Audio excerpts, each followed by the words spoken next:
ഈശോയ്ക്കും പരിശുദ്ധ അമ്മയ്ക്കും 1000 നന്ദി. എൻ്റെ പേര് ശില്പ.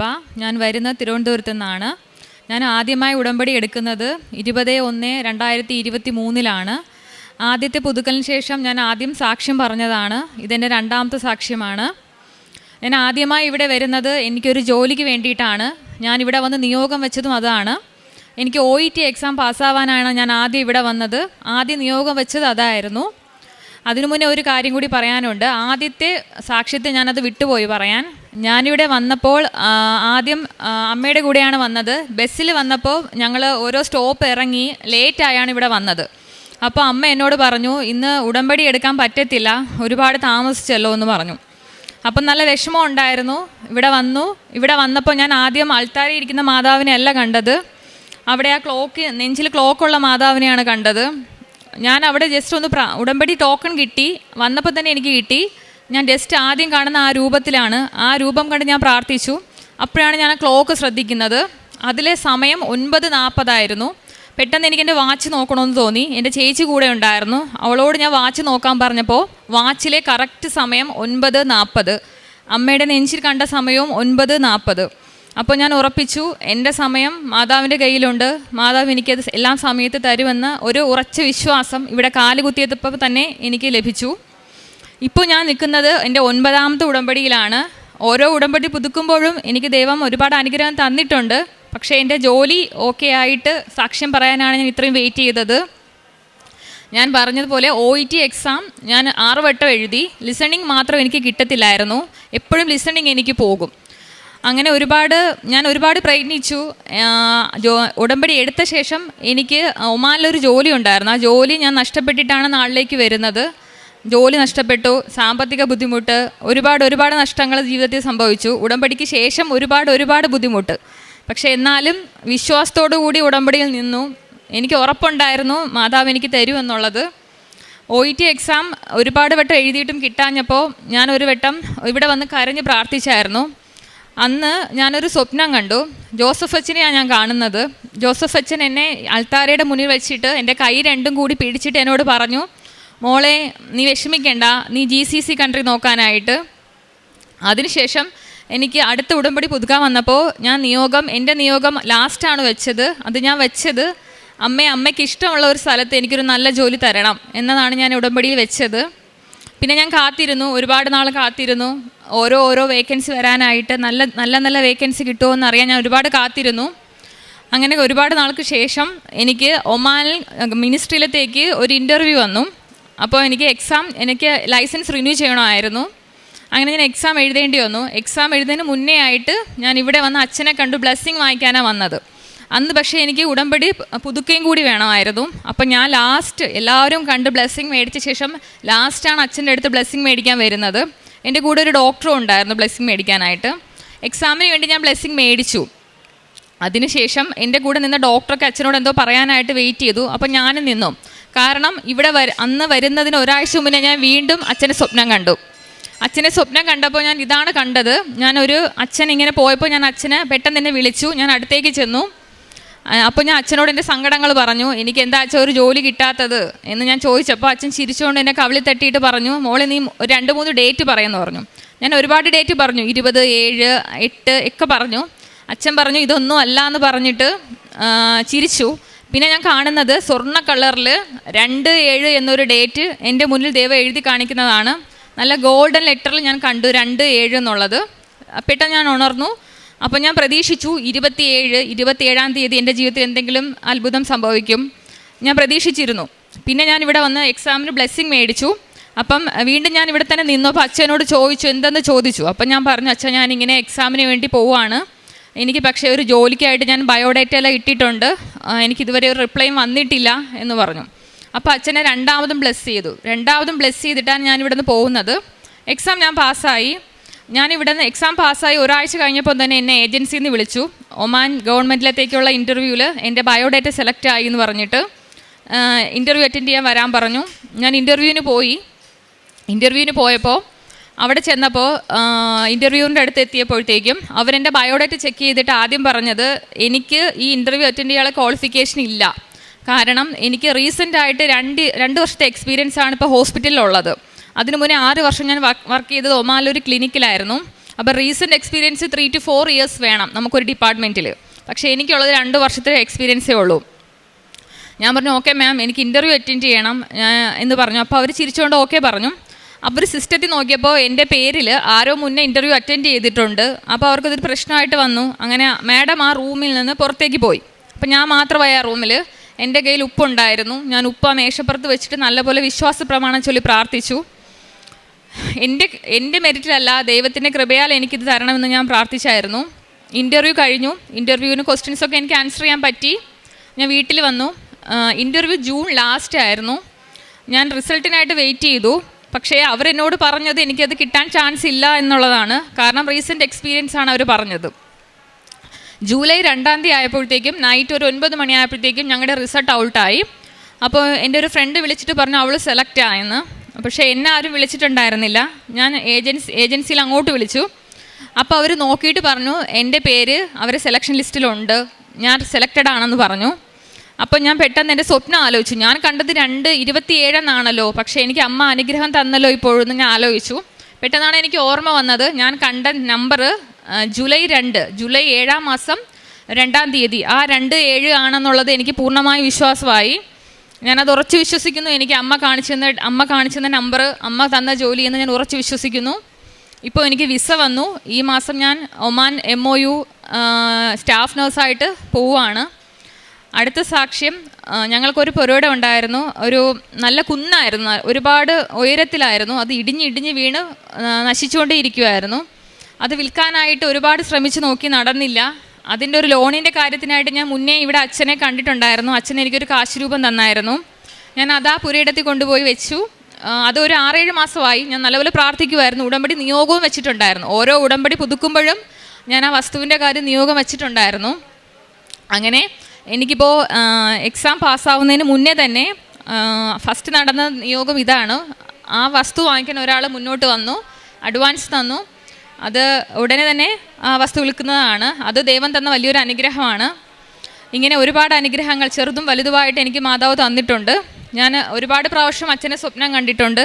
ഫസ്റ്റ് ഉടമ്പടി പുതുക്കിയപ്പോൾ ഞാൻ മാതാവിൻ്റെ സ്വപ്നം കണ്ടു. അത് ഞാൻ ഇവിടെ പറഞ്ഞതാണ് ആ സാക്ഷ്യം. പിന്നെ തിരുഹൃദയം മാതാവിനെ കണ്ടിട്ടുണ്ട്. പിന്നെ റോസാപ്പൂ, അങ്ങനെ ഓരോ അടയാളങ്ങൾ എനിക്ക് ഓരോ സങ്കടങ്ങൾ വരുമ്പോഴും മാതാവ് തന്ന് എന്നെ ശക്തിപ്പെടുത്തിയിട്ടുണ്ട്. പിന്നെ കാരുണ്യ പ്രവൃത്തികളായിട്ട് ഞാൻ ചെയ്യുന്നത് ന്യൂസ് പേപ്പർ, ഇവിടെ നിന്ന് കിട്ടുന്ന പത്രം ഞാൻ എല്ലായിടത്തും കൊടുക്കും. ഹോസ്പിറ്റലിൽ കൊടുക്കും, മെഡിക്കൽ കോളേജിൽ കൊടുക്കും. പ്രേക്ഷിത പ്രവർത്തനമായിട്ട് ഞാൻ ചെയ്തത് പത്രവിതരണമായിരുന്നു. അതിൽ പത്രം കൊടുത്തിട്ട് വരുമ്പോൾ ഓരോ വട്ടവും എനിക്ക് ഓരോ അനുഗ്രഹങ്ങൾ ദൈവം തരും. ഒരു വട്ടം മെഡിക്കൽ കോളേജിൽ കൊടുത്തിട്ട് വന്നിട്ട് രാത്രി ഞാൻ ഉറങ്ങുമായിരുന്നു. വെളുപ്പിനായപ്പോൾ ഞാൻ വെളുപ്പിന് എഴുന്നേറ്റ് പ്രാർത്ഥിക്കും. അപ്പോൾ നല്ല സുഗന്ധം നല്ല പോലെ അടിച്ച ശേഷം ഞാൻ പെട്ടെന്ന് ഉണർന്ന് ഞാൻ പ്രാർത്ഥിച്ചു. പിന്നെ ഓരോ ചെറുതും വലുതുമായിട്ട് ഒരുപാട് അനുഗ്രഹങ്ങൾ മാതാവ് എനിക്ക് തന്നിട്ടുണ്ട്. ഇവിടെ നാട്ടിൽ ഞാൻ ഒരു സ്ഥലത്ത് ജോലി ചെയ്യുന്നുണ്ടായിരുന്നു. ജോലിക്ക് കയറുന്നതിന് മുന്നേ എന്നും ഓർഫനേജിൽ പോകുമായിരുന്നു. മിക്ക ദിവസങ്ങളിലും പോയിട്ട് അവിടെ അവരെ കുളിപ്പിച്ച് കൊടുക്കും, വസ്ത്രം കഴുകി കൊടുക്കും, ഫുഡ് ഉണ്ടാക്കാൻ ഹെൽപ്പ് ചെയ്യും. ജോലിക്ക് പോയ ശേഷം എനിക്ക് കിട്ടുന്ന സാലറിയിൽ നിന്ന് 1% ഞാൻ അവിടെ അവർക്ക് ഫുഡായിട്ടോ സാധനങ്ങളായിട്ടോ വാങ്ങിച്ചു കൊടുക്കും. എനിക്ക് സഹായിക്കാൻ പറ്റുന്ന എല്ലാവരെയും ഒന്നല്ലെങ്കിൽ വേറൊരു രീതിയിൽ ഞാൻ സഹായിക്കാറുണ്ട്. പിന്നെ ചോറ് പൊതി ഞാൻ കൊടുക്കും.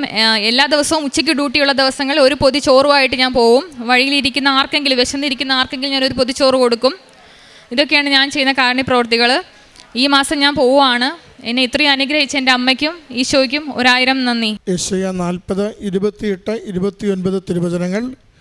കർത്താവ് നിത്യനായ ദൈവവും ഭൂമി മുഴുവൻ്റെയും സൃഷ്ടാവുമാണ്.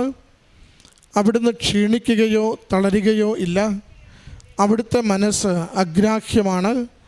തളർന്നവന് അവിടുന്ന് ബലം നൽകുന്നു, ദുർബലന് ശക്തി പകരുകയും ചെയ്യുന്നു. ശില്പ എന്ന ഈ മകൾ തൻ്റെ ഉടമ്പടി ജീവിതത്തിൽ ലഭിച്ച ദൈവാനുഭവങ്ങളെ അമ്മയുടെ തിരുനടയിൽ സാക്ഷ്യപ്പെടുത്തുന്നു. 9 തവണ ഉടമ്പടി പുതുക്കിയ മകളാണ്, അക്രൈസ്തവ മകളാണ്. എന്നാൽ ഉടമ്പടി എടുത്ത ആദ്യ നാൾ മുതൽ അമ്മ മാതാവിനോട് മകൾക്കുള്ള സവിശേഷമായ സ്നേഹവും വിശ്വസ്തതയും ഉടമ്പടിയുടെ ഓരോ കാര്യങ്ങളും വിശുദ്ധിയിലും ദൈവസ്നേഹത്തിലും നിർവഹിക്കുവാൻ വേണ്ടി മകൾ നടത്തിയിരുന്ന പരിശ്രമങ്ങളുമാണ് സാക്ഷ്യത്തിലൂടെ മകൾ പങ്കുവച്ചത്. മകൾ പറയുന്നുണ്ട്, അമ്മയോട് പ്രാർത്ഥിക്കുകയും ജോസഫച്ചൻ്റെ ധ്യാനങ്ങൾ നിരന്തരമായി കൂടുകയും ചെയ്യുമ്പോഴും തന്നെ ആത്മീയമായൊരു വളർച്ചയും ദൈവസ്നേഹത്താൽ നിറയുന്ന അനുഭവവും മകൾക്ക് ഉണ്ടാകുന്നുണ്ടായിരുന്നു. അതുകൊണ്ട് തന്നെയാണ് അമ്മയെ സ്വപ്നം കാണുക, ജോസഫച്ചനെ സ്വപ്നം കാണുക, തൻ്റെ നിയോഗങ്ങൾക്ക് വേണ്ടുന്ന നിർദ്ദേശങ്ങൾ ആ സ്വപ്നങ്ങളിലൂടെ തനിക്ക് കൈമാറി കിട്ടുക. മകൾ പ്രത്യേകമായിട്ട് സൂചിപ്പിച്ചുവത് തനിക്ക് വിദേശത്ത് പോകുവാൻ വേണ്ടി കാര്യങ്ങൾ മുന്നോട്ട് പോയിക്കൊണ്ടിരിക്കുമ്പോൾ രാത്രി ജോസഫച്ചനെ സ്വപ്നം കാണുന്നതും 2-7 എന്ന 2 അക്ഷരങ്ങൾ അത് കൃത്യമായും സ്വർണ്ണ നിറത്തിൽ കാണുകയും ചെയ്തത്. അച്ഛൻ മോളോട് ചോദിക്കുന്നുണ്ട്, നീ ചില നമ്പറുകളൊക്കെ പറയുന്ന ഓരോ അക്കങ്ങൾ പറഞ്ഞിട്ട് അവൾ പല അക്കങ്ങൾ പറഞ്ഞിട്ട് അതൊന്നും അച്ഛനത് ശരി അല്ല എന്ന രീതിയിൽ സൂചിപ്പിച്ച് അവൾക്ക് കൊടുക്കുകയും ചെയ്യുന്നുണ്ട്. ഈ അക്കങ്ങൾ സന്ദേശമായി കിട്ടുക എന്നത് ഉടമ്പടി ജീവിതത്തിൽ സാധാരണ നടക്കുന്ന ഒരു കാര്യമാണ്. കാരണം സമയത്തിന് മേൽ അമ്മമാതാവിന് അധികാരമുള്ളത് കൊണ്ട് നാം നമ്മുടെ ജീവിത വിഷയങ്ങൾ സമർപ്പിക്കുമ്പോൾ അത് സമയ ചുരുക്കത്തിൽ എപ്പോൾ ഫലപ്രദമായി നമുക്ക് അനുഗ്രഹമാകുമെന്ന് അമ്മ നൽകുന്ന സന്ദേശമാണ്. അത് ഉടമ്പടിയിലുള്ള വിശ്വസ്തതയാണ് നമുക്ക് ഈ സന്ദേശങ്ങൾ വേഗം കൈമാറുന്നതിന് കാരണമാവുക. മകൾ പറയുന്നുണ്ട്, എനിക്ക് പലപ്പോഴും സുഗന്ധാഭിഷേകം ലഭിക്കുമായിരുന്നു. അത് അമ്മമാതാവിൻ്റെ സാന്നിധ്യമാണ്. എളിമയോടുകൂടി വിശുദ്ധിയോടുകൂടി അമ്മമാതാവിനെ വിളിച്ച് പ്രാർത്ഥിക്കുന്ന മക്കൾക്ക് ഞാൻ കൂടെയുണ്ട്, നിൻ്റെ നിയോഗങ്ങൾ ഞാൻ അറിയുന്നുണ്ട്, നിൻ്റെ ജീവിത വിഷയത്തിന് പരിഹാരമുണ്ടാകും എന്ന് അമ്മ നമുക്ക് നൽകുന്ന ഉറപ്പാണ് സുഗന്ധാഭിഷേകം എന്ന് പറയുന്നത്. ചിലർക്ക് തിരിയിൽ എന്തെങ്കിലുമൊക്കെ രൂപങ്ങളായി തെളിയപ്പെട്ട് കിട്ടും. അത് പ്രാർത്ഥനയ്ക്ക് ലഭിക്കുന്ന ഉത്തരങ്ങളായിട്ട് നമുക്ക് മാറുകയാണ്. ഉടമ്പടി പ്രകാരം ലഭിക്കുന്ന ഓരോ അടയാളങ്ങളും ഓരോ സന്ദേശങ്ങളും ഓരോ സാന്നിധ്യാനുഭവങ്ങളും അത് കൃത്യമായും നമ്മുടെ നിയോഗങ്ങളുമായി ബന്ധപ്പെട്ടിരിക്കും. നിയോഗത്തിൻ്റെ ഫലപ്രാപ്തിയിലേക്ക്, ഉടമ്പടി ജീവിതത്തിൻ്റെ കൺഫർമേഷനിലേക്ക്, സ്ഥിരീകരണത്തിലേക്ക് നമ്മളെ നയിക്കുന്നതായിരിക്കും. അതുകൊണ്ട് മഴവില്ലായി നാം ചിലപ്പോൾ കാണുന്നത്, ചിലപ്പോൾ സ്വരമായി കേൾക്കുന്നത്, ചില വ്യക്തികൾ ചില കാര്യങ്ങൾ നമ്മുടെ കയ്യിൽ ഒരു കാര്യവുമില്ലാതെ നാമുമായി പെട്ടെന്ന് ഇടപെടേണ്ടത് അല്ലാത്ത വ്യക്തികൾ ചില കാര്യങ്ങൾ പറയുന്നത് നമ്മുടെ ജീവിത വിഷയവുമായി ചേർന്ന് നിൽക്കുന്നത് ഒക്കെ അനുഭവിക്കുമ്പോൾ തിരിച്ചറിയണം, അമ്മ മാതാവ് നമ്മളെ നയിക്കുന്നു. അമ്മ നയിക്കുന്ന വഴികളിലൂടെ ജീവിതം മുന്നോട്ട് കൊണ്ടുപോകുവാൻ നാം തീരുമാനിക്കുമ്പോൾ അതിനകത്ത് ഒരു അനുഗ്രഹമുണ്ടാകും. മകൾ പറയുന്നുണ്ട്, ഇൻ്റർവ്യൂവിന് ചെല്ലുമ്പോൾ അവിടെ യാതൊരു സാഹചര്യവും എന്നെ എടുക്കാനില്ല. കാരണം എനിക്ക് അവർ പറയുന്നത്ര എക്സ്പീരിയൻസ് ഇല്ല. ഞാൻ ഹോസ്പിറ്റലിൽ 2 വർഷമേ ജോലി ചെയ്തിട്ടുള്ളൂ. അവർ കണ്ടപ്പോഴേ പറഞ്ഞു, നിന്നെ ഇത് സിസ്റ്റത്തിൻ്റെ ഡോക്യുമെൻ്റ് പ്രകാരം നിന്നെ എടുക്കുവാൻ പറ്റില്ല എന്ന്. എങ്കിലും ഇൻ്റർവ്യൂവിൽ പങ്കെടുക്കുമ്പോൾ മകൾ തിരിച്ചറിയുന്നുണ്ട്, അമ്മ മാതാവിൻ്റെ നേർച്ച വസ്തു അത് ഉപ്പ് അവിടെ വിതറി പ്രാർത്ഥിച്ചുകൊണ്ട് അതിൽ പങ്കെടുക്കുമ്പോൾ മകൾ തിരിച്ചറിയുന്നു, തനിക്ക് മുമ്പേ തൻ്റെ പേരിൽ മറ്റാരെയോ ഇൻ്റർവ്യൂ ചെയ്തിരിക്കുന്നു. തനിക്ക് മുമ്പേ തൻ്റെ പേരിൽ മറ്റാരെയോ ഇൻ്റർവ്യൂ ചെയ്തിരിക്കുന്നു. അത് കൂടുതൽ കാര്യങ്ങൾ കോംപ്ലിക്കേറ്റഡ് ആക്കുകയാണ്. എങ്കിലും മകളത് പങ്കെടുത്ത് തിരികെ പോരുന്നു. അമ്മ മാതാവ് വാക്കിൽ വിശ്വസ്തതയുള്ളവളാണ്. അമ്മ മാതാവ് ജൂലൈ മാസം 2-ാം തീയതി മകളെ സെലക്ട് ചെയ്തതായിട്ട് ഏറെ കാര്യങ്ങൾ ഭൗതികമായി മകൾക്കെതിരെ നിന്നിട്ടും ദൈവികമായി മകളുടെ ഉടമ്പടി ജീവിതത്തിനുള്ള അനുഗ്രഹമായി അവരുടെ ആ സെലക്ഷനും വിദേശത്ത് പോകുവാനുള്ള വഴികളും തുറന്നു കൊടുക്കുകയും ചെയ്യുന്നു. പ്രിയമുള്ളവരെ, നമ്മൾ ജോസഫച്ചനെ കാണുവാനായി കൈവപ്പ് ശുശ്രൂഷയ്ക്ക് വേണ്ടി ഈ ആലയത്തിലേക്ക് വരുമ്പോൾ എപ്പോഴും ശ്രദ്ധിക്കേണ്ട കാര്യം, നമ്മൾ വരുന്നത് വൃത്തിയോടുകൂടി വിശ്വസ്തയോടുകൂടി ഉടമ്പടി ജീവിച്ചിട്ടാവണം. ക്രിസ്ത്യാനികളാണെങ്കിൽ കുമ്പസാരിച്ച് വിശുദ്ധ കുർബാന സ്വീകരിച്ച് നമ്മുടെ ജീവിതം വിശുദ്ധിയോടുകൂടി വേണം അമ്മ മാതാവിൻ്റെ ഒരു സന്ദേശവും ഇടപെടലിനും വേണ്ടി ഈ അൾത്താരയിലേക്ക് നമ്മൾ വന്നു നിൽക്കുന്നതിന് വേണ്ടി. അച്ഛൻ നമ്മുടെ നിയോഗങ്ങൾ സമർപ്പിച്ച് പ്രാർത്ഥിക്കുമ്പോൾ അതേ നിയോഗം തന്നെ അമ്മയുടെ കരങ്ങളിൽ കൊടുത്തുകൊണ്ട് നാം പ്രാർത്ഥിക്കണം. ചിലരെങ്കിലും മറ്റു പല കാര്യങ്ങളും നിയോഗങ്ങളും ചേർത്ത് വയ്ക്കും. അങ്ങനെയല്ല, നമ്മളൊരു നിയോഗം അച്ഛൻ്റെ കരങ്ങളിലേക്ക് ദൈവപിതാവിനും അമ്മ മാതാവിനും തിരുക്കുമാരനും സമർപ്പിക്കുവാനായി ഏൽപ്പിച്ചിട്ടുണ്ടെങ്കിൽ അതേ നിയോഗത്തിനു വേണ്ടി നിങ്ങൾ ചേർന്ന് പ്രാർത്ഥിക്കുമ്പോൾ അതിൽ നമുക്ക് തീരുമാനം വരുന്നത് കാണുവാനാവും. അച്ഛൻ്റെ കൈവപ്പ് ശുശ്രൂഷ ഈ ആലയത്തിൽ നമുക്ക് ലഭിക്കുന്ന ഏറ്റവും ശ്രേഷ്ഠമായ അമൂല്യമായ ഒരു ശുശ്രൂഷയാണ്. അതുകൊണ്ട് തന്നെയാണ് അത് ഉടമ്പടിയിലായിരിക്കണം, ഉടമ്പടി നന്നായി ജീവിക്കുന്നവരാവണം. അവർ ആ നിയോഗത്തിന് വേണ്ടി ദൈവസന്നിധിയിൽ പൂർണ്ണമായും വിട്ടുകൊടുത്തവരാകണം എന്നച്ഛൻ പറയുക. അങ്ങനെ ദൈവത്തിൽ ശരണപ്പെട്ടുകൊണ്ടാണ് ഒരു വിഷയത്തിന് വേണ്ടി പ്രാർത്ഥിക്കുന്നതെങ്കിൽ അത് എത്ര കണ്ട് കടുകട്ടിയാവട്ടെ, എത്ര നാളായി നമുക്ക് നടക്കാത്തതാവട്ടെ, എത്ര പരിശ്രമിച്ച് വാതിലുകൾ അടഞ്ഞുപോയതാവട്ടെ, നമുക്ക് വേണ്ടി അമ്മ മാതാവ് തിരുക്കുമാരനിലൂടെ പുതിയ അനുഗ്രഹം, പുതിയ തുറവി, പുതിയ സാധ്യത നമുക്ക് നൽകിക്കൊണ്ടിരിക്കും. അതെപ്പോഴും നമ്മൾ അച്ഛൻ്റെ കൈവപ്പ് ശുശ്രൂഷയിലൂടെ അനേക മക്കൾ ഈ അൽത്താരയിൽ സാക്ഷ്യപ്പെടുത്തുന്നത് നമ്മൾ കാണുന്നതാണ്.